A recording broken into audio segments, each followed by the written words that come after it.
स्वागत दोस्तों आपका चैनल के सामने मध्य चैनल के सबसे पहले सबसे बड़ी आपको बताएंगे दोस्तों, राहुल गांधी ने नफरत के खिलाफ फिर से खोला मोर्चा। तो आखिरकार कुंभकर्ण की नींद से जागा है पुलिस प्रशासन। बताएंगे कैसे भारतीय जनता पार्टी शासित राज्यों के अंदर एक के बाद एक कई सारे नफरतवादियों की गिरफ्तारी हुई है। दोस्तों डिटेल में जानकारी अब तक पहुंचाएंगे, बताएंगे कहां पर 10 लोगों को इकट्ठा गिरफ्तार किया गया है और दूसरी जगह कहां पर कई दर्जन से ज्यादा गुंडों को, आतंकवादियों को एक साथ गिरफ्तार किया गया है। डिटेल में जानकारी अब तक पहुंचाएंगे। इसी के साथ में बताएंगे कहां पर कांग्रेस पार्टी और शिवसेना यूबीटी की ओर से गठबंधन का ऐलान किया गया है। दोस्तों कहां मिलकर चुनाव लड़ेंगे, एक नए तरीके का बन रहा है। इसी के साथ में बताएंगे कैसे भारतीय जनता पार्टी के नेता पंकज चौधरी के दावे और इरादे में जमीन आसमान का अंतर निकला है। दोस्तों इसी के साथ में उन्नाव केस और अरावली केस को लेकर सुप्रीम कोर्ट से आए नतीजे के बाद बीजेपी के लोग मुंह छुपाते घूम रहे हैं। दोस्तों एक करके चलेंगे आज की सारी बड़ी अपडेट, तो सारी बड़ी जानकारी अब तक पहुंचाएंगे। लेकिन उससे पहले अगर आप भी मानते हैं कि देश में फैलाई जा रही नफरत अब आउट ऑफ कंट्रोल होता जा रहा है और यह सुनियोजित तरीके से भारत को पूरी तरीके से बर्बाद करने की एक बड़ी साजिश है, तो इस वीडियो को लाइक करके लाल बटन दबाकर चैनल को सब्सक्राइब करके बेल आइकन दबाकर कमेंट बॉक्स में अगर आप भी मानते हैं दोस्तों कि नफरत जब हारेगा तभी भारत आगे तरक्की करेगा, तो इस वीडियो को लाइक करके अपनी राय जरूर लिखकर बताएगा। चलते हैं सबसे पहले सबसे बड़ी ब्रेकिंग न्यूज अपडेट की तरफ, जहां पर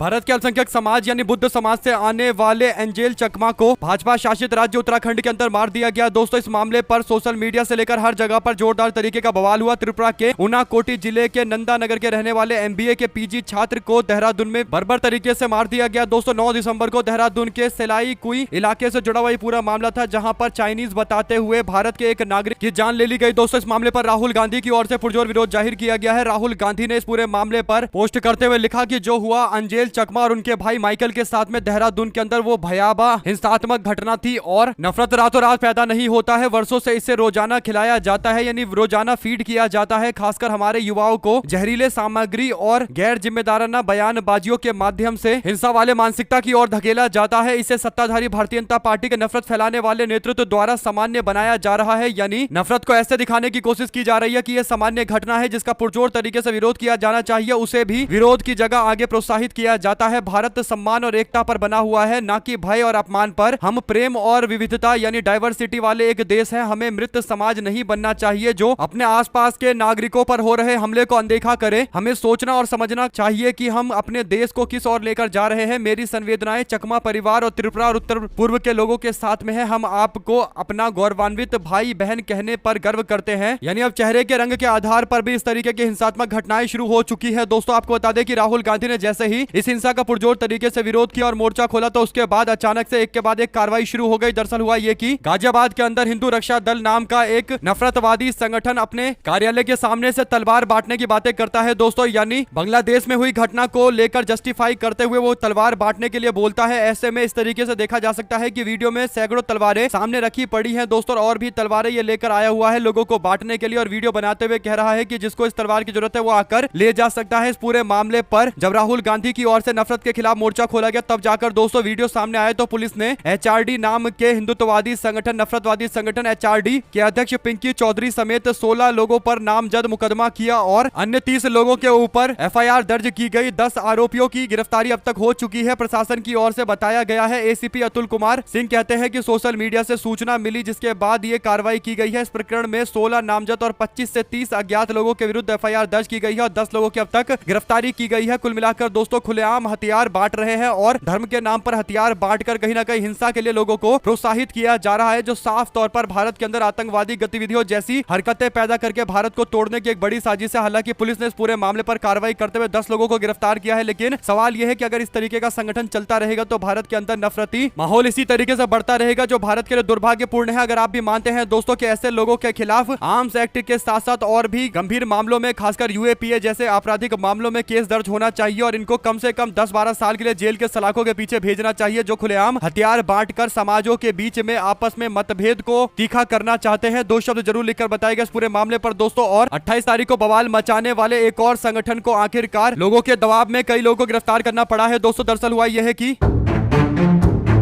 बरेली के अंदर एक हिंदू महिला के द्वारा दिए गए बर्थडे के पार्टी में 2 मुस्लिम दोस्तों के आने को लेकर अफवाह फैलाते हुए पूरी तरीके से कैफे के अंदर जाकर बवाल काटा गया था। सोशल मीडिया पर आपने वीडियो भी देखा होगा। अब इस मामले पर कार्रवाई करते हुए अब तक 5 गुंडों को गिरफ्तार किया गया है दोस्तों। ये सारे के सारे कैफे में अचानक से घुस गए थे आतंक फैलाने के लिए, डर फैलाने के लिए, और इसके बाद इन लोगों के खिलाफ कार्रवाई करते हुए पुलिस ने 5 को अब तक गिरफ्तार किया है और इनकी तस्वीर सोशल मीडिया पर शेयर की गई है दोस्तों। इस तस्वीर में देखकर साफ तौर पर समझा जा सकता है कि इन लोगों के पास पहनने के लिए जूता भी नहीं है ठंड में, और फिर भी अपनी गरीबी से लड़ने की जगह, रोजगार करने की जगह ये लोग खुलेआम इस तरीके से आतंक फैलाते हुए समाज में आपस में मतभेद पैदा कर रहे हैं। अगर आप भी मानते हैं दोस्तों कि ऐसे ही गुंडों की वजह से भारत का विकास रुका हुआ है और नफरत फैलती जा रही है, दो शब्द जरूर लिखकर बताएगा और ज्यादा से ज्यादा वीडियो को शेयर कीजिएगा। चलते हैं एक और बिग न्यूज अपडेट की तरफ दोस्तों, जहां पर आखिरकार कांग्रेस पार्टी ने एक महानगर पालिका के अंदर आपस में गठबंधन को लेकर 2 कदम आगे बढ़ाया है। और कांग्रेस पार्टी शिवसेना यूबीटी के बीच में जिस क्षेत्र में गठबंधन को लेकर काफी कम चर्चा चल रही थी, आखिरकार वहां गठबंधन बन गया। हुआ ये दोस्तों की कांग्रेस पार्टी और शिवसेना यूबीटी ने पुणे के महानगर पालिका के चुनाव में एक साथ गठबंधन बनाकर चुनाव लड़ने का ऐलान किया है। पुणे नगर निगम का चुनाव कांग्रेस और शिवसेना अब मिलकर लड़ने जा रही है। वहीं दूसरी तरफ पुणे के नगर निगम को लेकर शरद पवार और अजीत पवार में भी गठबंधन बन चुका है। सूत्रों के अनुसार उद्धव ठाकरे की पार्टी और शरद पवार के गठबंधन की बातचीत चल रही थी। हालांकि सीट बंटवारे को लेकर आपस में सहमति नहीं बन पाई और बीएमसी के चुनाव को लेकर भी शिवसेना यूबीटी चाहती है कि कांग्रेस उनके साथ में आकर लड़े, लेकिन कांग्रेस ने वंचित बहुजन अघाड़ी के साथ में गठबंधन कर लिया है। तो अब समीकरण कैसे नए तरीके से बनाए जाएंगे, ये एक बड़ा सवाल है। और उम्मीद जो है उसके अनुसार कांग्रेस पार्टी शायद वंचित बहुजन अघाड़ी गठबंधन के साथ ही आगे बढ़ेगी और शिवसेना यूबीटी और एमएनएस पार्टी साथ में चुनाव लड़ेंगे। आप लोग क्या कहना चाहते हैं दोस्तों, लिखकर जरूर बताएगा। ज्यादा से ज्यादा वीडियो को शेयर कीजिएगा। चलते हैं एक और अपडेट की तरफ, जिसमें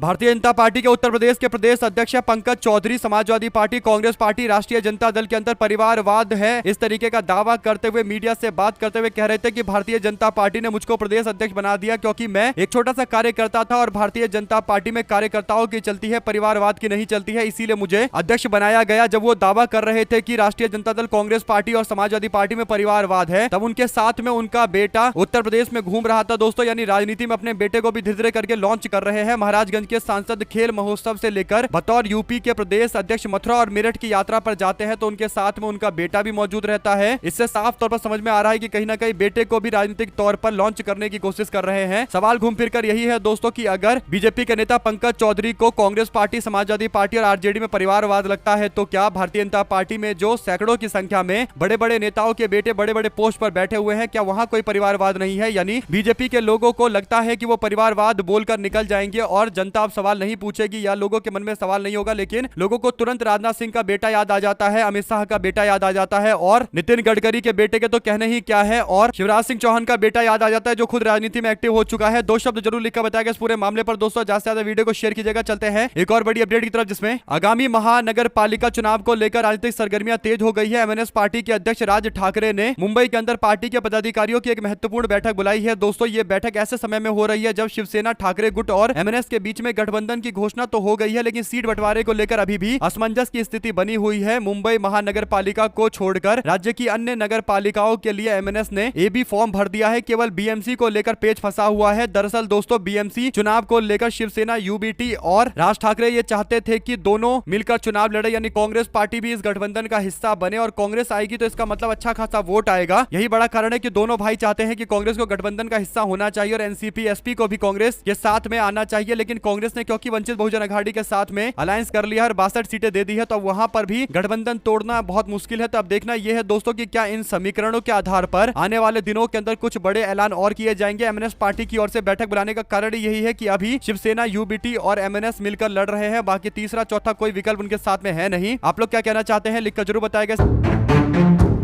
इसी के साथ में दोस्तों उपेंद्र कुशवाहा मीडिया में चल रही इन रिपोर्टों पर कि उनकी बहू कोई बड़ा सरकारी पोस्ट हासिल कर सकती है, इसके लिए उपेंद्र कुशवाहा लगातार तैयारियां कर रहे हैं और उपेंद्र कुशवाहा कोशिश कर रहे हैं कि अपनी पत्नी और बेटे के बाद अब अपनी बहू को भी कोई बड़ी राजनीतिक जिम्मेदारी या फिर यूं कहिए कि सरकारी जिम्मेदारी देने का प्रयास कर रहे हैं और पार्टी के अन्य लोगों को अलग थलग करने की कोशिश की जा रही है। इस पर उपेंद्र कुशवाहा ने जवाब देते हुए कहा कि मीडिया के बंधुओं, आजकल आप लोग कुछ ज्यादा ही मेरे ऊपर मेहरबान चल रहे हो। मेरी नहीं तो कम से कम अपनी प्रतिष्ठा का कुछ तो ख्याल रखिए जनाब। आपको पता है ना कि तथ्यहीन, बेबुनियादी और बनावटी खबरों से किसी का कुछ बिगड़ता नहीं है, क्योंकि वैसी खबरों की उम्र महज 10-5 दिनों की होती है। उपेंद्र कुशवाहा शायद इसी खबरों की ओर इशारा कर रहे हैं जिसमें उनके बहू को लेकर दावा किया जाता है कि कोई बड़ा सरकारी पोस्ट मिलने वाला है। आप लोग क्या कहना चाहते हैं दोस्तों लिखकर जरूर बताएगा। साथ साथ चलते हैं एक और अपडेट की तरफ, जिसमें 2 दिनों पहले कांग्रेस पार्टी के छत्तीसगढ़ के पूर्व मुख्यमंत्री भूपेश बघेल की ओर से कथावाचक धीरेन्द्र शास्त्री को जमकर फटकार लगाई गई थी। धीरेन्द्र शास्त्री को लेकर मीडिया द्वारा पूछे गए सवाल पर जवाब देते हुए भूपेश बघेल ने कहा था कि मैं अपने गाँव के मंदिर के जितने भी साधु संत है उसके साथ इनका डिबेट करवाना चाहता हूँ। क्या धीरेन्द्र शास्त्री धर्म के ऊपर डिबेट करने के लिए तैयार है? खुली चुनौती दी गई थी। इसके बाद कई और मामले जैसे कि पर्ची निकालकर अंधविश्वास फैलाने का मामला हो या फिर बड़े बड़े विलासिती जगह पर रहने का मामला हो, यानी बड़े बड़े होटल में 5 स्टार होटल और लाखों करोड़ के प्लेन में उड़ने का मामला हो, हर जगह पर बड़े बड़े हाई प्रोफाइल जगह पर धीरेन्द्र शास्त्री के दिखाई देने पर लोग सवाल उठाते रहते हैं दोस्तों। यानी अपनी कथा में मोह माया से दूर रहने के लिए बोलते हैं और चार्टर प्लेन में आराम से घूमते रहते हैं। तो इन्हीं बातों पर भूपेश बघेल की ओर से निशाना साधा गया था। अब जवाब देते हुए धीरेन्द्र शास्त्री ने कहा कि बाबा भी तो आदमी है। चार्टर प्लेन वाले विवाद को लेकर उनका यह जस्टिफिकेशन है दोस्तों, यानी वो न्याय संगत बता रहे हैं कि एक जो तथाकथित कथावाचक है वो महंगे प्लेन में अगर चल रहा है तो वो भी तो एक इंसान है। सवाल ये उठता है कि लोगों को अपने कथा में भोग और विलासिता से दूर रहने की बातें बोलने वाले धीरेन्द्र शास्त्री अगर प्लेन में उड़ेंगे तो सवाल उठेगा ही, और प्लेन में भी वो भी charter plane, high profile charter plane में उड़ेंगे, महंगे चार्टर प्लेन में उड़ेंगे तो सवाल उठेगा ही। अगर आप भी मानते हैं दोस्तों कि जो ज्ञान बांटते हैं उस ज्ञान पर पहले खुद चलकर दिखाए और दूसरों को ज्ञान बांटने से पहले अगर रास्ते पर चल नहीं पाए तो ज्ञान का कोई मतलब नहीं है, और ये साफ तौर पर लोगों को बेवकूफ बनाने से जुड़ा हुआ मामला है। आप लोग क्या कहना चाहते हैं धीरेन्द्र शास्त्री के ये जवाब पर कि वो भी तो इंसान है? आप लोग अपनी राय जरूर लिखकर बताएगा। चलते हैं एक और अपडेट की तरफ जहां पर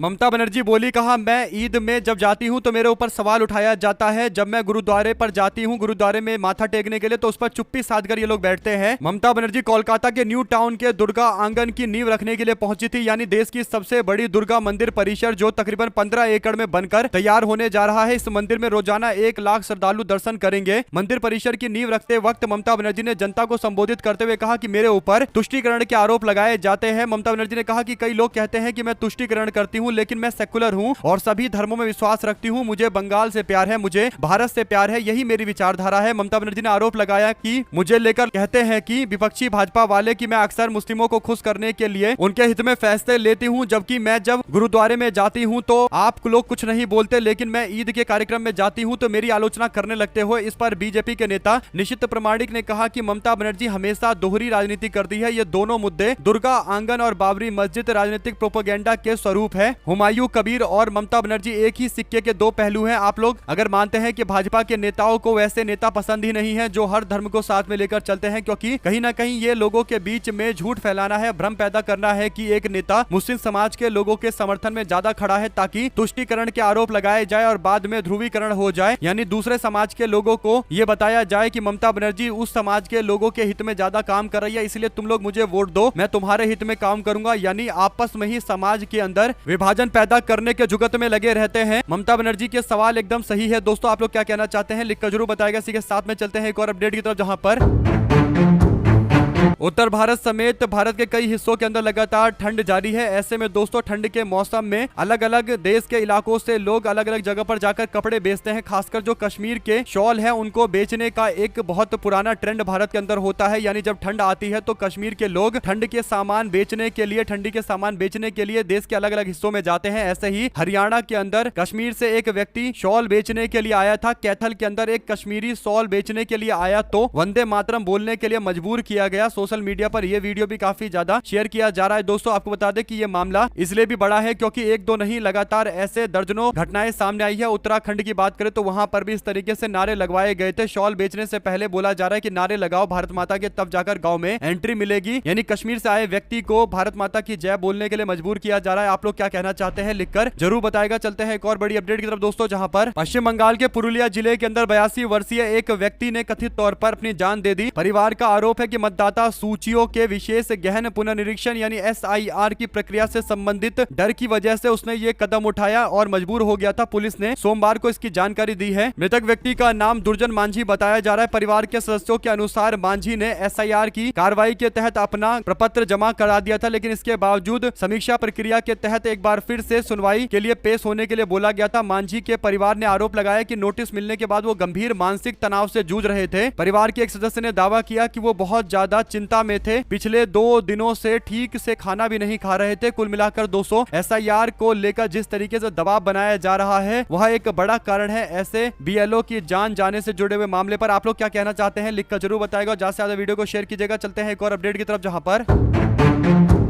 कांग्रेस ने सोमवार को प्रेस कॉन्फ्रेंस करते हुए अपनी पार्टी की ओर से अलका लांबा को प्रेस कॉन्फ्रेंस करने के लिए भेजा। दोस्तों, सुप्रीम कोर्ट ने सोमवार को दिल्ली हाईकोर्ट के उस आदेश के ऊपर रोक लगा दी जिसमें उन्नाव के भारतीय जनता पार्टी के पूर्व विधायक को रिहा करने का फैसला लिया गया था, जमानत देने का फैसला लिया गया था। इस पूरे मामले पर आगे जब कार्रवाई हुई और कोर्ट की ओर से सुप्रीम कोर्ट ने कहा कि जो फैसला हाईकोर्ट के जज ने लिया है वो एक अच्छे जज तो है, अच्छे काम करते हैं, लेकिन पता नहीं उन्होंने ये फैसला क्यों लिया है, ये मिस्टेक उन्होंने किया है। उसके बाद फैसले को बदल दिया गया। अलका लांबा ने संवाददाताओं से कहा कि यह पीड़िता, उसके परिवार, उसके साथ खड़ी हर आवाज की जीत है, ये न्याय की जीत है, मगर ये लड़ाई अभी खत्म नहीं हुई है। उन्होंने दावा किया कि प्रधानमंत्री मोदी कहते हैं कि नाबालिग के दुष्कर्मियों को दोषी साबित होते ही फांसी दी जाएगी, लेकिन सभी ने देखा कि कैसे दुष्कर्मी को अभी बचाया जा रहा है। और कुलदीप सेंगर के समर्थन में कई राजनीतिक बयान आए जिसमें सबसे पहला नाम भारतीय जनता पार्टी के नेता ब्रजभूषण शरण सिंह का था। दोस्तों, ऐसे ही कई लोग इससे मिलने के लिए बीजेपी के जेल में भी जाते हैं और यह भारतीय जनता पार्टी का क्योंकि पूर्व विधायक है तो कहीं ना कहीं मामला काफी गंभीर है। कांग्रेस पार्टी के नेता ने कहा कि कुलदीप सिंह सेंगर हो, अंकिता भंडारी के दोषी हो या बिल्किस बानो का दोषी हो, नरेंद्र मोदी और उनकी सरकार हर मामले पर बेनकाब हो गई है। हमारी वकील पूरी तरीके से पीड़िता के साथ खड़ी है। कांग्रेस पार्टी ने अपना वकील दिया है और कोशिश किया है कि ये जेल से बाहर ना आए। कुल मिलाकर दोस्तों, देश के न्यायिक प्रणाली को लेकर भी सवाल उठ जाते हैं जब कोई जज अचानक से ऐसा फैसला लेते हुए दुर्दांत अपराधी को जेल से छोड़ने का मन बना लेते हैं और आदेश जारी कर देते हैं। अगर आप भी मानते हैं कि सुप्रीम कोर्ट ने हाईकोर्ट का निर्णय बदला है, ये अच्छी बात है, लेकिन सवाल ये उठता है कि हाईकोर्ट के किस जज को ऐसा लगा कि इसे जमानत मिलना चाहिए। उस जज को भी अब जवाब देने के लिए सामने लेकर आना चाहिए। आप लोग क्या कहना चाहते हैं लिखकर जरूर बताएगा। दोस्तों, ज्यादा से ज्यादा वीडियो को शेयर कीजिएगा। वहीं पर उत्तर प्रदेश के भारतीय जनता पार्टी के नए प्रदेश अध्यक्ष पंकज चौधरी को लेकर लगातार सोशल मीडिया के माध्यम से उन्हें टारगेट किया जा रहा है। जो भाजपा के समर्थक है दोस्तों, वो भी लगातार पंकज चौधरी को निशाने पर ले रहे हैं, खासकर जो ब्राह्मण समाज के भाजपा के समर्थक है और कह रहे हैं कि ब्राह्मण समाज के विधायकों ने एक बैठक बुलाई तो बीजेपी के नेता को दिक्कत हो गई। इस पूरे मामले पर दोस्तों, पत्रकार अभिषेक उपाध्याय ने भी एक सवाल उठाते हुए कहा कि भारतीय जनता पार्टी के उत्तर प्रदेश के जो नए प्रदेश अध्यक्ष बने हैं पंकज चौधरी, सोशल मीडिया पर जब भी कोई पोस्ट करते हैं तो पोस्ट में भारतीय जनता पार्टी नरेंद्र मोदी लिखने की जगह, यानी इस तरीके की चीजें जो भारतीय जनता पार्टी के नेता अमूमन करते हैं वैसा लिखने की जगह यूपी विथ बीजेपी लिखने की जगह यूपी विथ पंकज चौधरी लिखते हैं, यानी यूपी पंकज चौधरी के साथ में है। क्या कोई नई पार्टी लॉन्च कर रहे हैं? क्योंकि हमेशा से अपनी ही तारीफ करते हुए हैशटैग का इस्तेमाल करते हैं। आखिर ऐसी क्या जरूरत पड़ गई कि उनको अपना हैशटैग इस्तेमाल करना पड़ता है यूपी विथ पंकज चौधरी? साफ तौर पर ऐसा लग रहा है कि कहीं ना कहीं भारतीय जनता पार्टी के अंदर जिस तरीके से पंकज चौधरी को लेकर अब सवाल उठने लगे हैं दोस्तों, पंकज चौधरी भी अपने खिलाफ लोगों को एकजुट होता देख अब खुद के लिए ट्रेंड चलाने की कोशिश कर रहे हैं। इसीलिए तो वो कह रहे हैं कि पंकज चौधरी के साथ उत्तर प्रदेश खड़ा हुआ है। आप लोग क्या कहना चाहते हैं इस पूरे मामले पर? दोस्तों, अपनी प्रतिक्रिया जरूर दीजिएगा। साथ ही साथ अंजेल चकमा की मृत्यु के मामले को लेकर राहुल गांधी ने जब सवाल खड़ा किया तो उसके बाद भारतीय जनता पार्टी के उत्तराखंड के मुख्यमंत्री पुराने तरीके के साथ पीआर करते हुए नजर आए दोस्तों, यानी अंजेल चकमा के परिवार को फोन लगाते हुए वीडियो कैमरे में रिकॉर्डिंग करवाते हैं और उसके बाद वीडियो कैमरे से रिकॉर्डिंग करते हुए सोशल मीडिया पर पोस्ट करते हुए कहते हैं कि अंजेल चकमा के परिवार से उन्होंने बातचीत की है दोस्तों, जबकि ये बातचीत उन्होंने राहुल गांधी के द्वारा अंजेल चकमा का मुद्दा उठाए जाने और उनकी हत्या के मामले को लेकर कड़ी से कड़ी कार्रवाई की मांग के बाद किया है। यानी 21 दिन बीत गए तब जाकर इनको अंजेल चकमा की याद आई है और जब जोरदार तरीके से विरोध हुआ तब जाकर ये पीआर स्टंट कर रहे हैं। अगर आप भी मानते हैं कि उत्तराखंड राज्य के अंदर इस तरीके से त्रिपुरा से आए एक भारतीय की हत्या कर दी जाती है, इसके बावजूद भारतीय जनता पार्टी का मुख्यमंत्री केवल अपने पीआर में लगा पड़ा है, इससे शर्मनाक स्थिति क्या हो सकती है और परिवार से क्या बातचीत कर रहे हैं ये भी उन्होंने वीडियो रिकॉर्डिंग के माध्यम से दिखाया है। आप लोग क्या कहना चाहते हैं दोस्तों? क्या ये भारतीय जनता पार्टी के नेता की संवेदनहीनता साफ तौर पर नजर नहीं आती है? लिखिएगा जरूर। इसी के साथ में